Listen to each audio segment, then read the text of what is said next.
You're listening to the CyberWire Network, powered by N2K. This episode is brought to you by Accenture.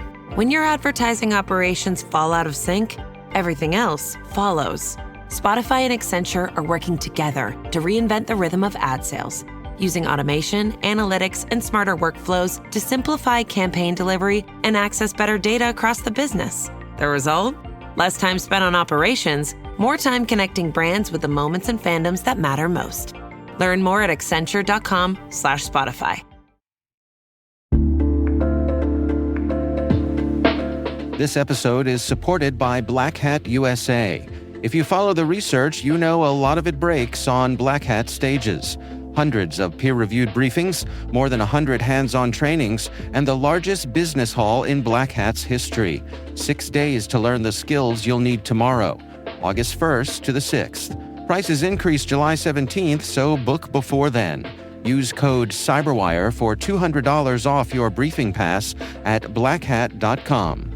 We'll see you in Vegas.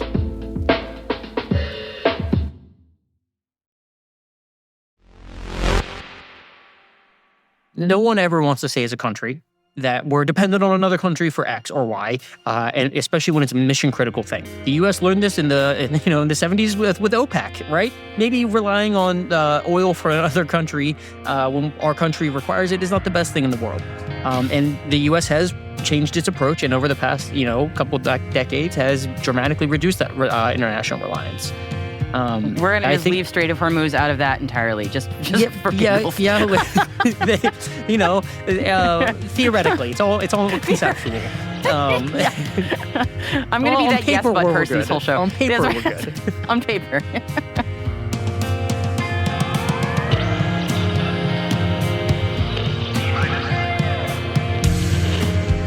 Welcome. I'm Maria Varmazes, and you're listening to T-Minus Space Cyber Briefing.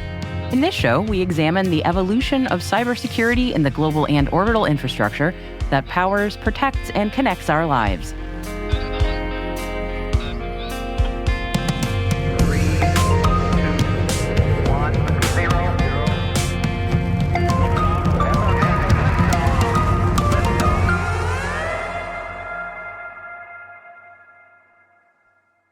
Hi, everybody, and thank you for joining me.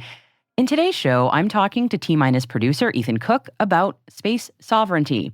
It's a phrase being bandied about quite a bit lately, but what exactly does it mean?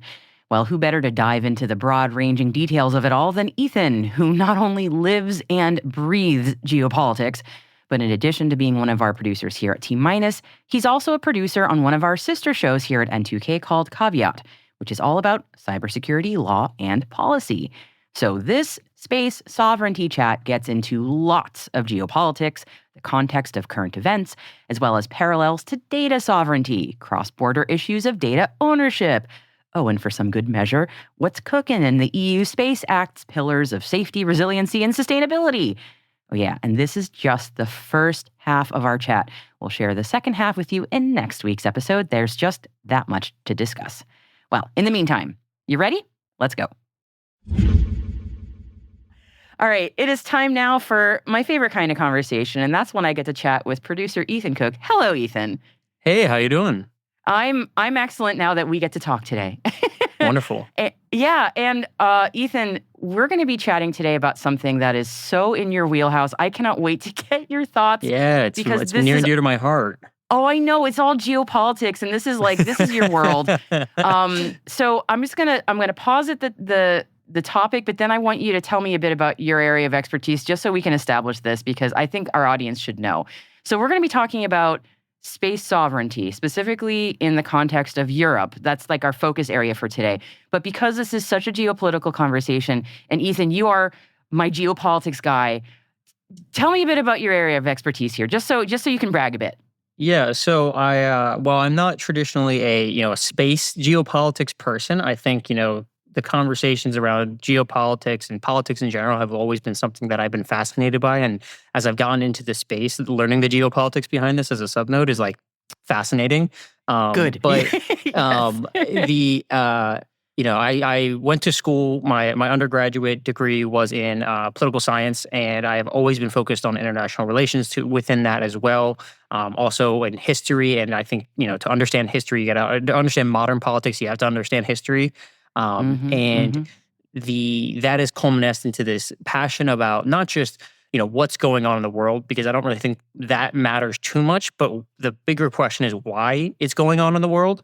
And what's driving the forces, who's the actors behind it, and not just like what they're doing, but what is the long-term 5-year plan with this, or what in the past 5 years has caused this policy to emerge. And I think when you look at space, and especially when you look at the sovereignty conversation that's going on, you can see very, very clear lines here outside of the space sector, but tangentially related, that have driven this and have driven this mentality of kind of like an we're not really as monolithic as a country in this conversation as we really want to be. Yeah, well said.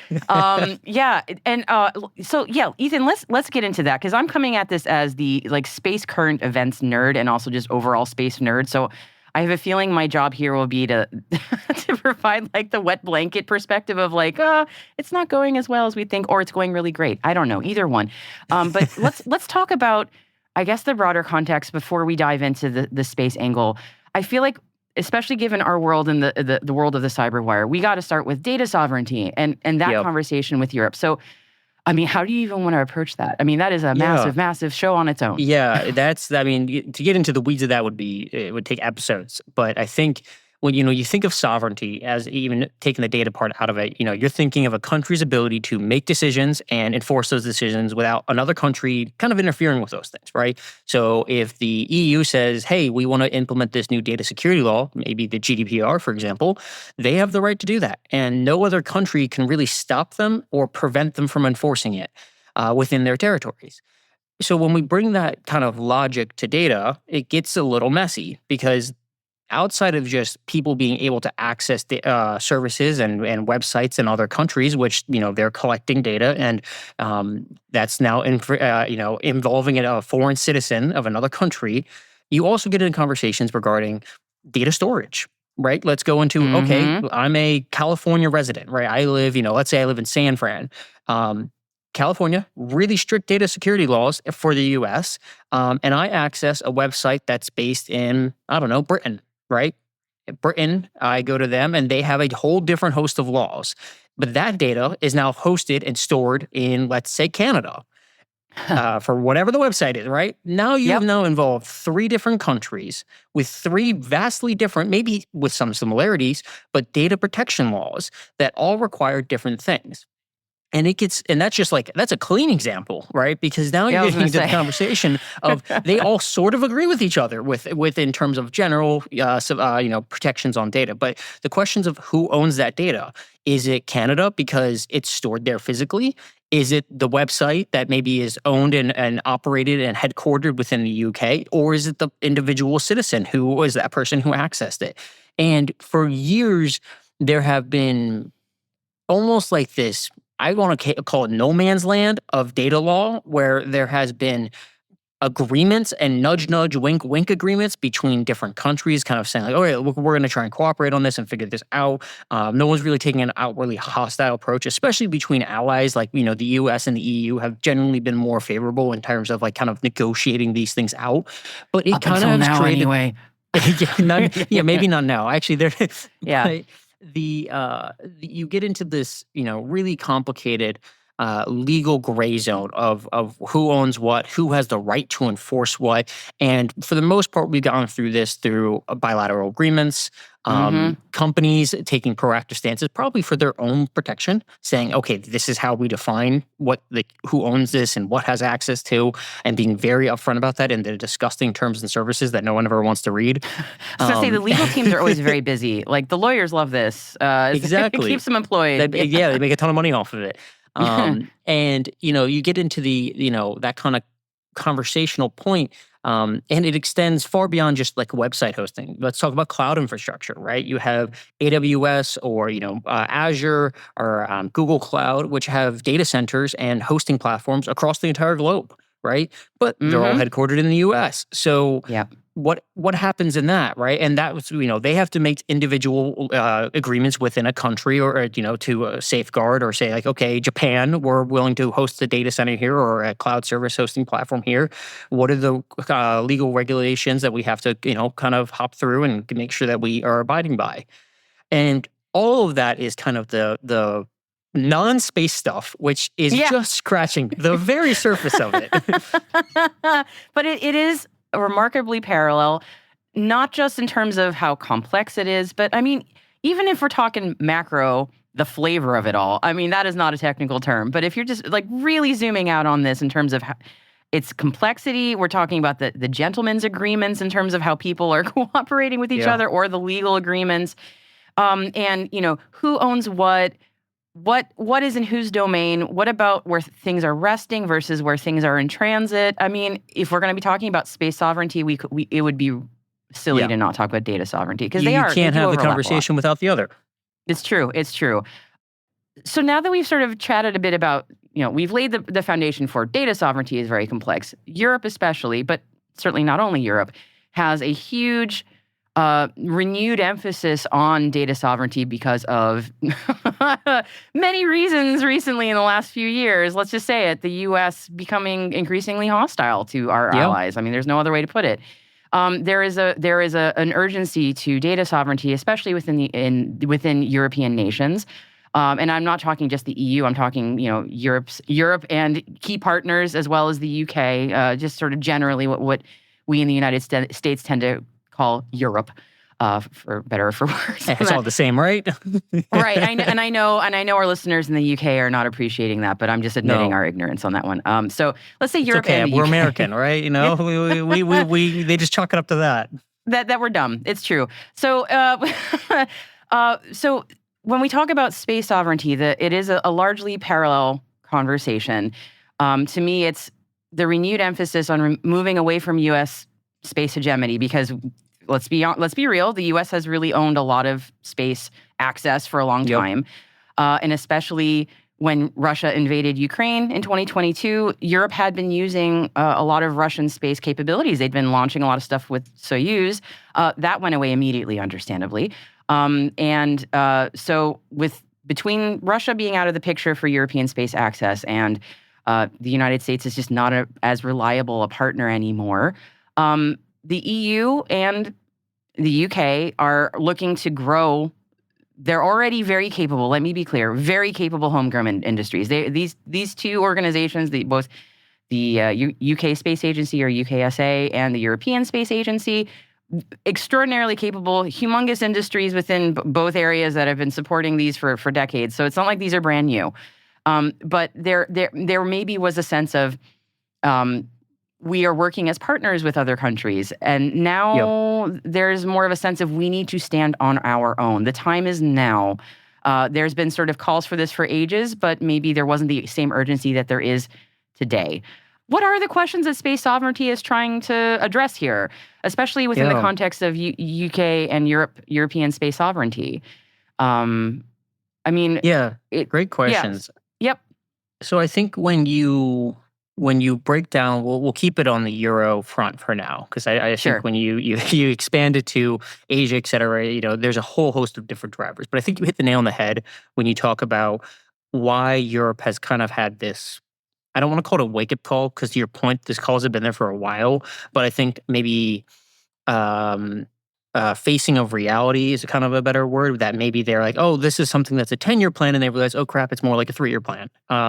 Yep. Where no one ever wants to say as a country that we're dependent on another country for X or Y, and especially when it's a mission critical thing. The U.S. learned this in the 70s with OPEC, right? But when maybe relying on oil for another country when our country requires it is not the best thing in the world. And the U.S. has changed its approach, and over the past couple decades has dramatically reduced that international reliance.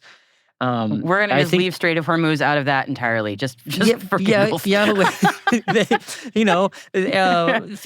it's all conceptual. I'm going to be that yes but person this whole show. On paper, we're good. On paper. But so when I think for Europe, it applies the same way, right? I think over the past 20 years, it's fair to say that space has become increasingly year over year. Now, this isn't something that 20 years ago we went, oh crap, this is something we need to focus on, but this is now a now kind of conversation. The 20 years ago, we had, and year over year, we've begun to sit there and say, okay, space is becoming a really viable commercial and national security enterprise, right? With missile warning detection systems, commercial satellites for, like, let's say GPS in our previous conversations, et cetera. It's no longer a select few industries there. It is every year becoming a more and more involved space, for a pun not intended. But I think with that, Europe has sat there and said, okay, we can rely on the US for support here to help us launch satellites, to help us launch infrastructure, for technology, for defense systems, et cetera. And I think with the kind of US's pivot over the past couple years to a more isolationist mentality, more US first mentality, that has woken Europe up to this kind of a conversation that maybe the US is not the person we can rely on anymore. And with that, the pivot has been forced, and they have very rapidly doubled down into this pivot.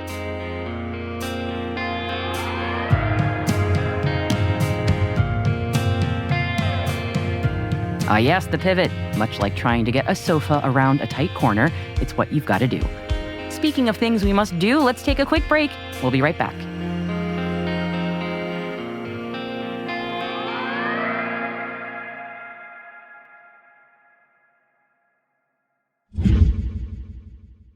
Running a small business means I wear lots of hats. When I put on my hiring hat, I can count on LinkedIn Hiring Pro to make it easy. LinkedIn Hiring Pro helps manage my hiring workflow, puts my job post in front of a unique network of professionals, and matches me with the best candidates for my business. I can also share my job with my network. No other job site lets me do that. No wonder most small businesses say they'd use LinkedIn Hiring Pro again. Hire right the first time. Post your job for free on LinkedIn today at linkedin.com/quality. Experience a membership that backs what you're building with American Express Business Platinum. Get 2 times membership rewards points per dollar on eligible purchases in key business categories, as well as on each eligible purchase of $5,000 or more, on up to $2 million in eligible purchases per calendar year. American Express Business Platinum. There's nothing like it. Terms apply. Learn more at americanexpress.com/business-platinum. This summer, soccer is here, and so are the watch parties. And Uber Eats has your game day essentials covered. Everything you need to keep your crowd happy, delivered straight to your door. Get wings, pizza, chips, dips, fresh ingredients, and more. Keep the soccer going and all your game day essentials flowing. Order in so you can lock in for the games. Only on Uber Eats for a limited time. This episode is brought to you by State Farm. Listening to this podcast instead of doom scrolling? Smart move. Another smart move? Getting help from one of State Farm's 19,000 local agents when you choose to bundle home and auto. Bundling, just another way to save with the Personal Price Plan. Prices are based on rating plans that vary by state. Coverage options are selected by the customer. Availability, amount of discounts and savings, and eligibility vary by state. This episode is brought to you by Perfect Bistro Cat Food. Cats, this ad is for you. Has your human ever called you picky, persnickety, choosy? If so, Perfect Bistro Cat Food is for you. With ingredients like wild-caught tuna and pasture-raised lamb, tantalizing textures, and delectable flavors that meet even the most discerning cat standards. You're not picky, you're just perfectionists. Perfect Bistro, mealtime perfection for every cat. Have your human visit perfectbistro.com. Welcome back. Before the break, producer Ethan Cook and I were discussing some of the driving forces behind Europe's new push for space sovereignty. Let's get back into that now. Yeah, and I think it's worth mentioning specifically in the context of space. How much Russia's invasion of Ukraine has really accelerated this conversation. I don't think it can be overstated. And when we talk about U.S. influence in this direction, to get super specific, the thing that I think of is, frankly, Elon Musk making decisions on his own about whether or not to open or close access to Starlink over Ukraine, either for the beginning of the war for Ukrainian soldiers and then later for Russian soldiers, and just this single person essentially putting his thumb on the scale. And Europe going, wait a second, if one person in another country can decide that, and this is a service that we are, that Ukraine and frankly everybody is very dependent on, and that would be Starlink, that is a very terrifyingly vulnerable position to be in. And I don't think anything lit a fire under Europe's bum as much as this. Yeah. And especially for development of their own sovereign satellite, military communication capabilities for the IRIS² project. I mean, that timeline for IRIS², which is sort of in the vernacular thought of as the European answer, the European-owned answer to Starlink, their timeline keeps moving up a year every time they talk about it, which is like the opposite of what most space programs do, where it's like, it's out more. No, this one keeps moving up because they know you cannot be at the mercy of what some random person in another country decides for something this critical. Yeah. And I think that was what drove the initial conversations of space sovereignty, especially within Europe.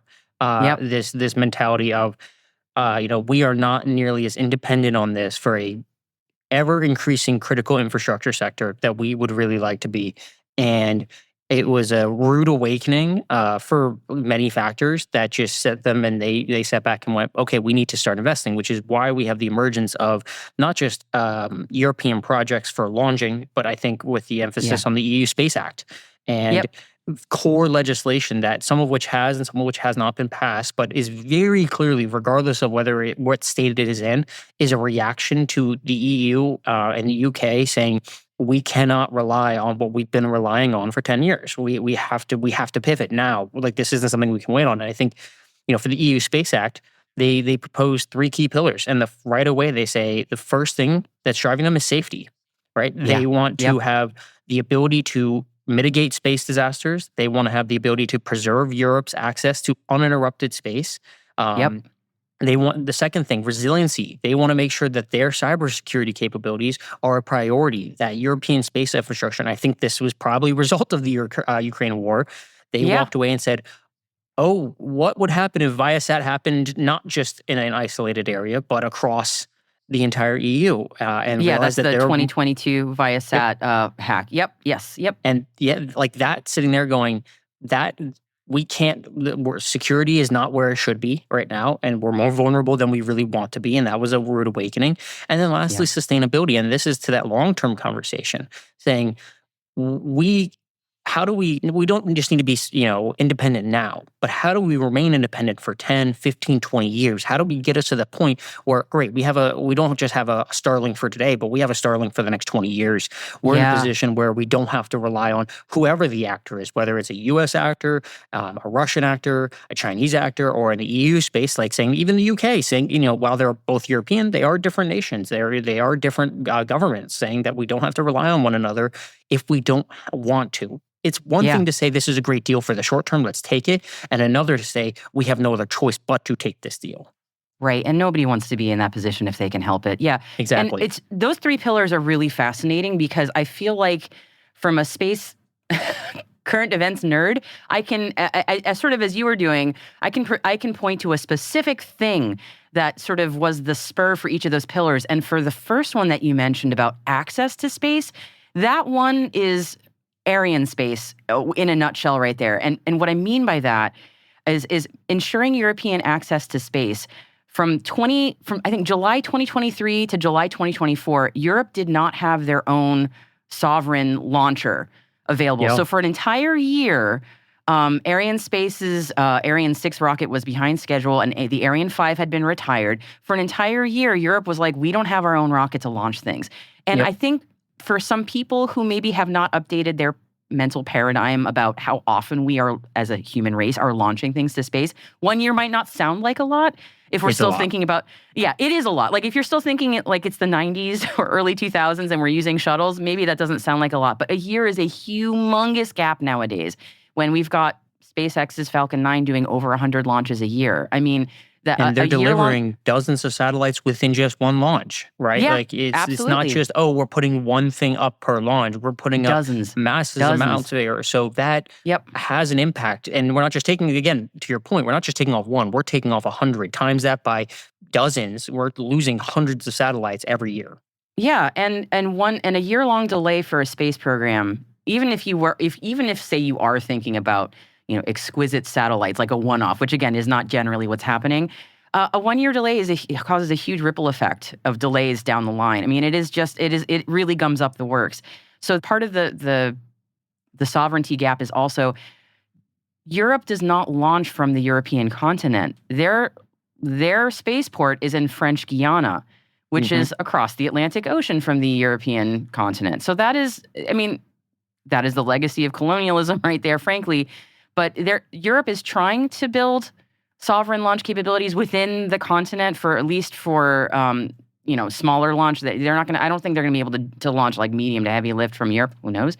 But at least for smaller launch, for responsive space missions, they are trying to build out spaceports and getting that capability really within continental European soil. But they still don't really have that. And the same goes for the UK. They had horizontal launch from this place called Spaceport Cornwall, but vertical launch, which is sort of the more classic, like rocket go up, they don't really have that, and that's a big problem. And a lot of the issues that both the governments are running into, and actually we run into this pretty much anywhere with spaceports, is people don't want to live near a spaceport. No. I wouldn't. I wouldn't either. I mean, I live in New England, and there was talk about putting a spaceport in Maine, and that did not go over very well. No. So, it's very hard to find places people don't where want to you live by data centers, let alone a rocket launch station. Exactly. And, because rocket launches, aside from being noisy and polluting, as cleaner as they are compared to how they used to be in like the 60s, I mean, they can go wrong. We're talking about a missile. So you need a lot of empty space. So you have to build these things nowadays, usually in very remote places, and then of course you get issues with the infrastructure that's needed to support that, and you need people who are going to be there to support it. It's a very difficult problem. A very difficult problem. You cannot. So I mean, I've interviewed a bunch of people who are trying to build spaceports, like in the Azores, and there's people trying to build spaceports in remote areas of Scotland. And progress is being made, but almost always a big part of the issue is, aside from the physical logistics of it, is sort of the political will and local pushback. And I think you look at space from a localization perspective, and if you're an average person who doesn't really know about space or isn't involved in that, being told that you're going to have a massive project be built in the area that's going to create a ton of noise and some pollution and could explode at any time, you're not going to sell it to the average person, especially when you tell them, oh, what do we get from it? And they're like, oh, well, nothing much, maybe some jobs. There's maybe, that's about it, right? They're going to say, oh, we're securing the missile defense system for the nation. Like, okay, cool. Why do you have to do that here? Why can't you go build that somewhere else? It's a really hard sell. Yeah, it's a super hard sell. And I think even when we talk about this, again, because we're talking geopolitics, there's an element of culture here that comes into play. And in the U.S., we've been really great at selling our space program. I mean, we've done some amazing things. NASA's the best. I don't think anybody's ever going to argue with that. And to be very cynical, to use a cynical word, we've had a lot of really great propaganda about our space program, and I hate using it that way, but I mean it's truly like an academic way of talking about propaganda. We have propagandized space in the United States really well, to the point that most Americans we won the space race.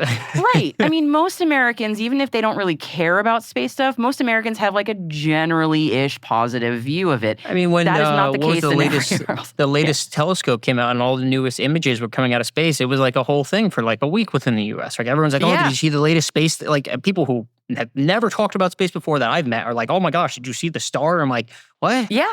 What are we talking about here, right? But that's and then think about like Artemis 2. Yeah, it's the culture. And Artemis 2, like moon joy and the viral videos of all the astronauts being like adorable around the moon. I mean, that was global to some degree, but I mean, there was in the U.S. this was not a hard sell, and I would say in Canada too. Canada's they're our buddy. We still love you, Canada. I hope you love us. Not so much right now, but I mean, culturally. I mean, ESA and the UK Space Agency doing amazing work, but culturally it is a much, much harder sell in Europe. People are kind of like, yeah, it's not really our thing.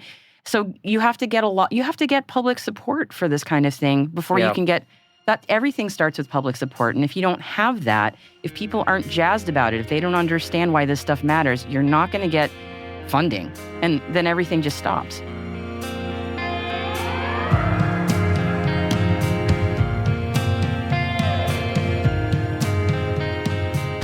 And that's T-Minus Space Cyber Briefing, brought to you by N2K CyberWire. If you like what you heard today, do not miss next week's episode, where we'll share the second half of our space sovereignty chat, where we're talking challenges on the horizon and externalities. Where does India fit in all this? And what about NATO? Yeah, that's next week. And dare I say, you will also enjoy our newsletter, Signals and Space. You will get research and notes pulled together by Ethan Cook and me, along with this week's top space cyber news stories. Make sure to subscribe by visiting thecyberwire.com/newsletters. We'd love to know what you think of this podcast. Your feedback ensures we deliver the insights that keep you a step ahead in the rapidly changing cybersecurity landscape. If you like the show, please share a rating and review in your podcast app. Please also fill out the survey in the show notes or send an email to space@n2k.com. We are proud that N2K CyberWire is part of the daily routine of the most influential leaders and operators in the public and private sector, from the Fortune 500 to many of the world's preeminent intelligence and law enforcement agencies.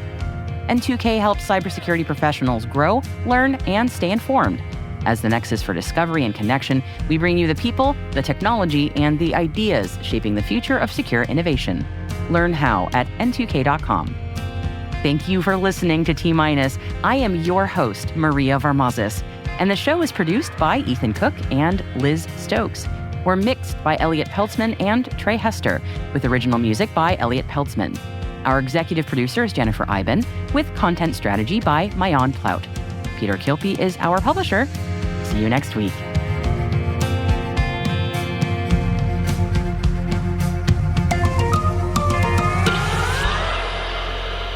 T-Minus.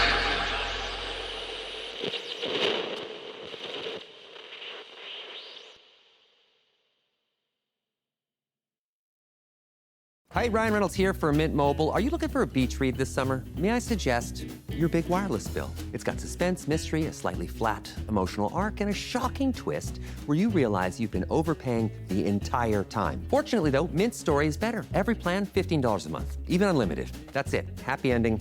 Zero tears. Give it a try at mintmobile.com/switch. Upfront payment of $45 for 3 months, $90 for 6 months, or $180 for 12-month plan required. $15 per month equivalent. Taxes and fees extra. Initial plan term only. Greater than 50 gigabytes may slow when network is busy. See terms. Still waiting in line? Again? That's time you'll never get back. Save time and money with Stamps.com. Over 4 million businesses have skipped the line with Stamps.com. Join them to save up to 90% off carrier rates from your computer or phone right now. Print postage for certified mail, registered mail, and packages in seconds. Then schedule a pickup right from your home or office. For a limited time, go to Stamps.com and use code PODCAST for a free welcome gift. Taxes and fees apply.